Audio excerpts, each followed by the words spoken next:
Hello friends, welcome to my channel. మీకు కనుక ఈ వీడియో నచ్చినట్లయితే తప్పకుండా లైక్ చేయండి. లక్ష్మి గురించి ఆలోచిస్తూ మిత్ర గెస్ట్ హౌస్కి వచ్చి బాధగా తాగుతూ ఉంటాడు. ఇకప్పుడు వివేక్, అన్నయ్య ఎందుకన్నయ్య ఇంతలా తాగుతున్నావు, నాకు చాలా భయంగా ఉంది అని చెప్పి అంటూ ఉంటే, రే వివేక్, దయచేసి నన్ను ఆపొద్దు. ఇన్ని రోజులుగా నా గుండెల్లో దాచుకున్న బాధ అంతా కూడా అంత ఇంత కాదు. లక్ష్మిని నేను ద్వేషిస్తున్నానని అందరూ అనుకుంటున్నారు, కానీ నిజానికి అది ద్వేషం కాదు, ప్రేమ. నాకు అర్థం కాని విషయం ఏంటో తెలుసా వివేక్? ప్రేమ అంటే ఏంటో తెలియని నాకు ప్రేమని పరిచయం చేసింది. మరి అంతలా ప్రేమించిన నన్ను నట్టేట ముంచి మధ్యలోనే ఎలా వెళ్ళిపోయిందో అర్థం కావడం లేదు అని చెప్పి మిత్ర ఎంతగానో బాధపడిపోతూ ఉంటే, ఇకప్పుడు వివేక్, అన్నయ్య, వదిన ఏ తప్పు చేయలేదన్నయ్య, నువ్వే పొరపాటుగా అర్థం చేసుకుంటున్నావు.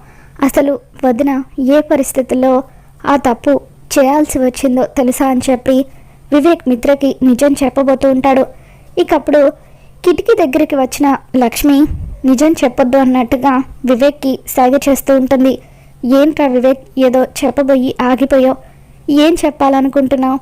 అయినా నువ్వు మామ్ ఇద్దరు మొదటి నుండి అంతే కదా, మీరు లక్ష్మిని వెనకేసుకుని వచ్చేవాళ్ళు. ఇప్పుడు కూడా లక్ష్మి తప్పు చేసినా కూడా మీరు తనని వెనకేసుకొని వస్తున్నారు అని చెప్పి మిత్ర అంటూ ఉంటాడు.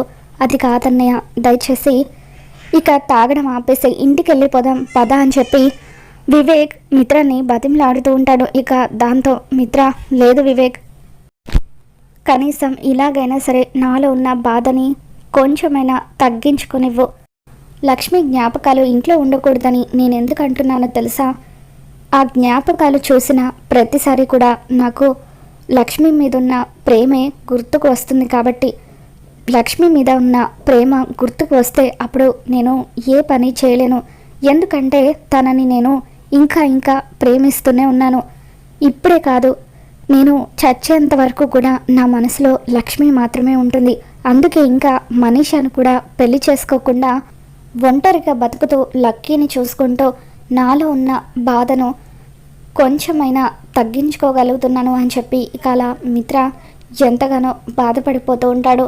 అన్నయ్య, నిజంగా వదినంటే నీకు అంత ప్రేమ ఉందా అని చెప్పి వివేక్ అంటూ ఉంటాడు. ఇక దాంతో మిత్ర, అవునరా వివేక్, మామ్ మొన్న దీక్షితులు దగ్గరికి వెళ్ళొచ్చిన తర్వాత లక్ష్మి బతికే ఉందని నాతో చెప్పింది. ఆ మాట విన్న తర్వాత నేను మామ్ కంటే 100 రెట్లు ఎక్కువగా సంతోషించాను. ఒకవేళ లక్ష్మి నిజంగా బతికుండి నా కళ్ళ ముందుకి వస్తే ఒకే ఒక మాట అడగాలనుంది.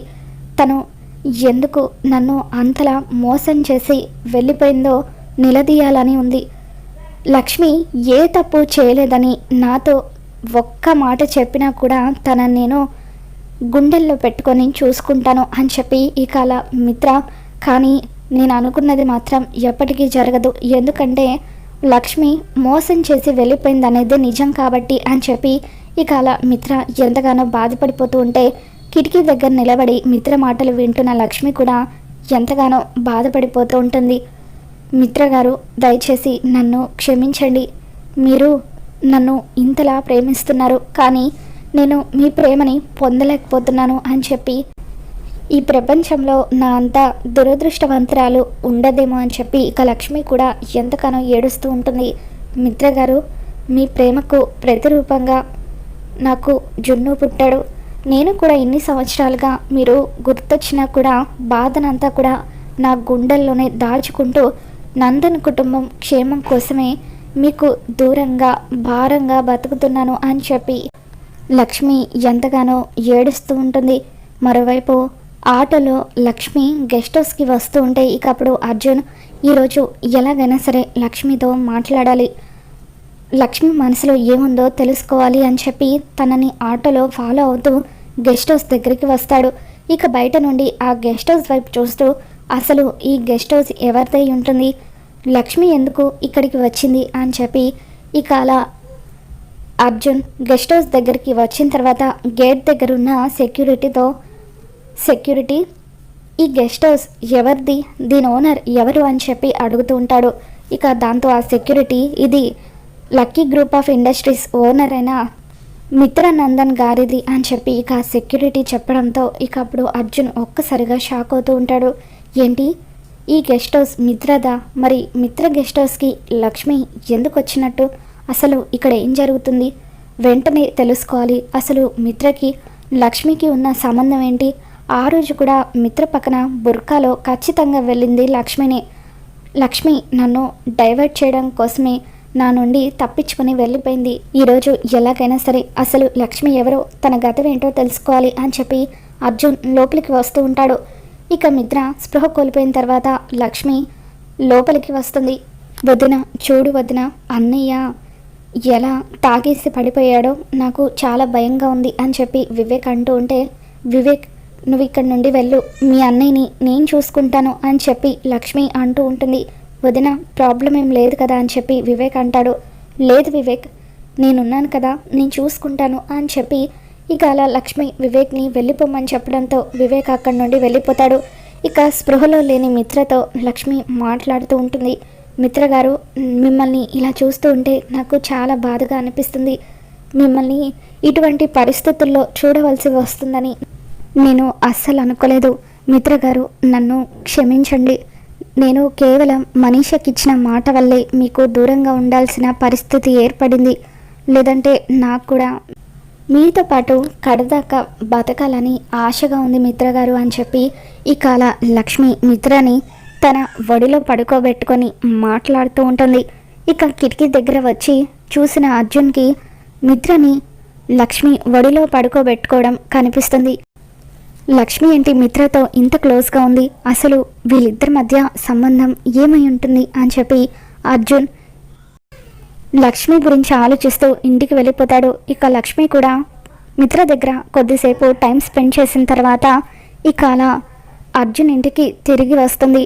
ఇక లక్ష్మి ఇంట్లోకి వెళ్ళబోతూ ఉంటే అర్జున్ కోపంగా ఆగు లక్ష్మి అని చెప్పి అంటూ ఉంటాడు.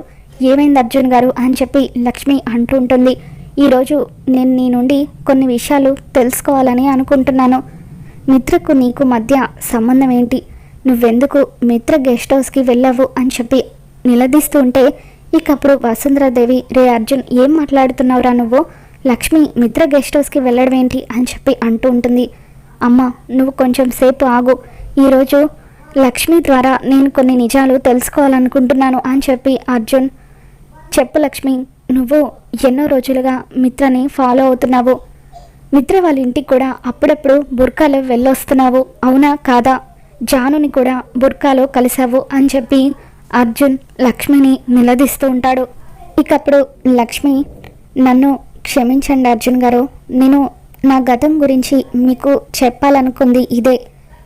మిత్ర గారు మరెవరో కాదు, నా భర్త అని చెప్పి లక్ష్మి అంటూ ఉంటే ఇకప్పుడు అర్జున్ ఒక్కసారిగా షాక్ అవుతూ ఉంటాడు. మరి మిత్ర నీ భర్త అయితే నువ్వెందుకు మిత్రకి దూరంగా ఉంటున్నావు? ఎందుకు దొంగచాటుగా తనని కలిసి వస్తున్నావు అని చెప్పి అర్జున్ అంటూ ఉంటే ఇకప్పుడు లక్ష్మి, కొన్ని పరిస్థితుల వల్ల నేను మిత్ర గారికి దూరంగా ఉండవలసి వస్తుంది అర్జున్ గారు అని చెప్పి అంటూ ఉంటుంది. ఇక అప్పుడు అర్జున్, కానీ నేను నిన్ను ప్రేమిస్తున్నాను లక్ష్మి, పెళ్ళి కూడా చేసుకోవాలనుకుంటున్నాను అని చెప్పి అంటూ ఉంటాడు. ఇక దాంతో లక్ష్మి, అర్జున్ గారు, నా మనసులో ఎప్పుడూ కూడా మీ పట్ల అటువంటి అభిప్రాయం లేదు.